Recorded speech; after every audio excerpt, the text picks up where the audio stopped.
Delhi NCR में H1N1 का संक्रमण तेजी से फैल रहा है। मानसून के बीच वायरल और दूसरी सांस से जुड़ी बीमारियों के साथ H1N1 के मामले में स्वास्थ्य विभाग की चिंता बढ़ा दी है। इसको लेके केंद्र सरकार ने स्थिति की समीक्षा कर रहा है।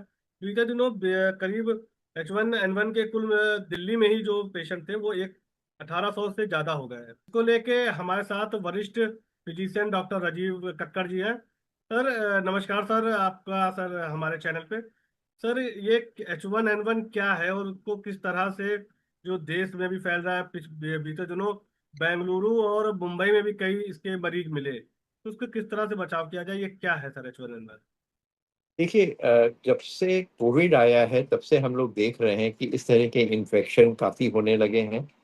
और अगर हो भी रहे हैं, ऐसा नहीं है कि ये पहली बार हुआ है। ये इन्फेक्शन पिछले दशक से काफ़ी समय से होते रहे हैं, लेकिन इनका प्रकोप इस समय कुछ ज़्यादा है और इनका एक डायग्नोस्टिक सेटअप भी होने लगा है कि अब हम लोग इस परिस्थिति में पहुंच गए कि हम लोग डायग्नोसिस करते हैं और इसको पॉइंट आउट करते हैं और उसका इलाज कर देते हैं। अभी तक ये ज़्यादा फेमस नहीं था, लोगों को मालूम नहीं पड़ता था। ये कोई नया इन्फेक्शन नहीं है, ये पहले काफ़ी समय से इन्फेक्शन होते आया है। ये एक रेस्पिरेटरी वायरस है जो कि खांसी के द्वारा, सांस के द्वारा एक मरीज से दूसरे मरीज में फैलता है। जैसे कि कोविड का इन्फेक्शन हमने देखा था, एक मरीज से दूसरे मरीज में फैलता है। और स्पेशली इस समय हमने देखा है कि इसकी इन्फेक्टिविटी दर बहुत ज्यादा है। इन्फेक्टिविटी मतलब एक मरीज को अगर हो जाता है, वो काफी 10-15 लोगों को इन्फेक्ट करने की क्षमता रखता है। एक घर में अगर होता है तो करीब करीब सारे लोगों को इस तरह की प्रॉब्लम हो जाती है।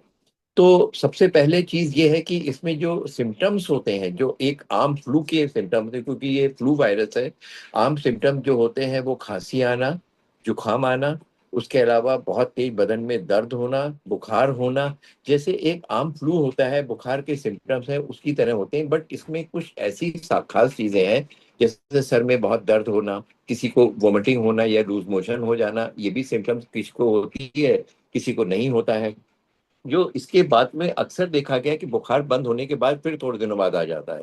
और बुखार खत्म होने के बावजूद जो खांसी होती है वो ड्राई कॉफ होती है, सांस फूलती है, और कभी बहुत ज्यादा दिनों तक, 2-2 हफ्ते, 3-3 हफ्ते तक खांसी आती है। जो यूजुअल खांसी के जो दवाइयां हैं उसका इसके ऊपर कोई प्रभाव नहीं पड़ता, एंटीबायोटिक का कोई प्रभाव नहीं पड़ता है।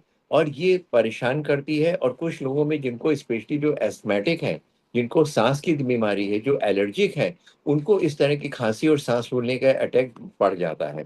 लेकिन ऐसा भी देखा है कि कुछ लोग ऐसे हैं जिनको कभी पहले जिंदगी में एलर्जी नहीं रही है, सांस भी नहीं फूली है, उनको इस तरह का हो जाता है। और कुछ लोगों जिनकी इम्यूनिटी कम होती है, जो डायबिटिक हैं, हार्ट के पेशेंट्स होते हैं, किडनी या लीवर ट्रांसप्लांट के पेशेंट होते हैं, इम्यूनो सप्रेसेंट स्टेरॉइड्स चल रहा होता है, उनमें कभी कभी ये इन्फेक्शन अपर रेस्पिरेटरी ट्रैक से, यानी कि जो चीज नाक और गले तक होती है, वो नीचे जा करके फेफड़े तक पहुंच जाती है। और उसमें किसी तरह का जो एटिपिकल निमोनिया होता है वो भी हो जाता है। तब आपको हॉस्पिटलाइज करने की जरूरत पड़ जाती है। कभी कभी कुछ पेशेंट में आईसीयू एडमिशन की जरूरत पड़ती है।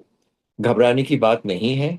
लेकिन ये अक्सर जब भी देखा गया, अगर आप 10 पेशेंट का, जो बुखार के पेशेंट की अगर हम जांच करेंगे, तो 10 में से 7 या 8 ऐसे पेशेंट में जिसमें फ्लू या इन्फ्लुएंजा ए वायरस पाई जाता है और इसको डिटेक्शन हो जाता है। सर पिछले साल भी H1N1 का काफी चर्चा रही कि इसको लेके सरकार इस बार, ये हर साल का है सर कि हर साल आता है ये? देखिए, चेंज ऑफ सीजन एक बहुत अहम चीज है। इस सीजन में हमेशा वायरल इन्फेक्शन होते हैं। तो एक तो चेंज ऑफ सीजन है, दूसरा है कि जो हम लोग की लाइफ स्टाइल है, हम लोगों की जो पद्धति है, हम लोग की इम्यूनिटी कम हो रही है। जो अमूमन एक हल्का सा जुकाम होकर के छू के चला जाता है, वो अब अंदर तक प्रवेश कर जाता है और हम लोग को परेशानी करता है। स्पेशली वो लोग जो अल्कोहल लेते हैं, स्मोकर्स हैं, जिनकी इम्यूनिटी कम है, जो ओवर एज वाले लोग हैं या प्रेग्नेंट वुमेन हैं, उनको भी इस तरह की परेशानियां काफी होती है। इधर हमने देखा है कुछ प्रेग्नेंट वुमेन में इस तरह के इन्फेक्शन ज्यादा है। कभी कभी उनको हॉस्पिटलाइज करना पड़ जाता है क्योंकि उसमें ऑक्सीजन की कमी हो जाती है। और बच्चे की जो मूवमेंट है वो डिस्टर्ब हो जाता है, तो प्री मेच्योर डिलीवरी वगैरह भी करवानी पड़ जाती है। संक्रमण से कैसे बचाव किया जाए कि इसका जो संक्रमण है? देखिए, सबसे पहली चीज है कि जैसा कि कोविड का एक प्रोटोकॉल था कि अपने आप को, मुंह को कवर करें, बहुत ज़्यादा भीड़ भाड़ वाले इलाकों में ना जाएं। वो लोग जिनकी इम्यूनिटी कम है, बुजुर्ग हैं, बच्चे हैं, जो प्रेग्नेंट वुमेन है, वो पब्लिक प्लेस में जहाँ पे भीड़ बहुत होती है वहाँ पे अवॉइड करें। जिसको एक छोटा सा जुकाम भी हो रहा है, खांसी आ रही है, बुखार नहीं भी हो रहा है, अगर वो आदमी मास्क लगा ले तो कम से कम 10-15 पेशेंट को इन्फेक्ट करने से बचा सकता है।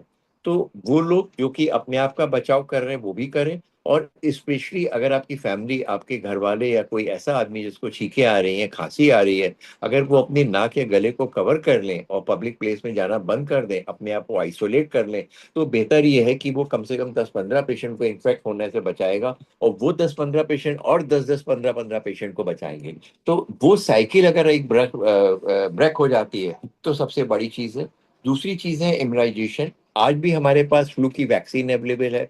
हमारे जो पेशेंट्स हैं, जो इस तरह के जिनको सांस की दिक्कत है, सीओपीडी आईएलडी के पेशेंट हैं, या जो कार्डियक पेशेंट है, डायबिटिक पेशेंट है, उसको हम लोग एडवाइस करते हैं कि साल में एक बार फ्लू वैक्सीन लगाएं। और निमोकॉकल वैक्सीन जो इन्फ्लुएंजा के अलावा जो निमोनिया की वैक्सीन होती है, वो लाइफ में 1 या 2 बार लगाई जाती है, डिपेंड करता है कौन सा स्ट्रेन ले रहे हैं। वो अगर लगा लें तो इस तरह की, ऐसा नहीं कि वैक्सीन लगाने के बाद ये फ्लू होगा नहीं, फ्लू होगा, क्योंकि ये प्रोटेक्शन नहीं करता है बल्कि उसकी इम्यूनिटी को ऐसा कर देता है कि उसका डिजीज बहुत ज्यादा आगे नहीं बढ़ती है, उसके कॉम्प्लिकेशंस नहीं होते हैं। तो हर साल में अगर जुलाई अगस्त सितंबर के आसपास आप लगा लें तो शायद आपको दिक्कत उतनी नहीं होगी। हर साल लगाएं, सभी लोग लगाएं। तो जितना ज्यादा ज्यादा वैक्सीन का प्रयोग करेंगे उतना बेहतर है, उतना आपकी इम्यूनिटी और कम्युनिटी में इस इन्फेक्शन होने से बच जाएगा। एक ब्रेक लग जाएगा, जो एक आदमी से दूसरे आदमी के पास जा रहा है, अगर 2 या 4 आदमियों की उनमें से इम्यूनिटी ज्यादा है तो वो कहीं से ब्रेक लगना शुरू हो जाएगा। तो जो लोग वैक्सीन लास्ट ईयर लगा भी चुके वो भी लगा दें।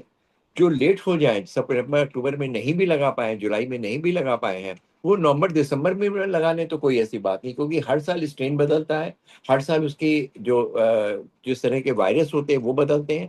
तो साल में एक बार जब वो नया वैक्सीन आ जाए तो उसको लगा लें।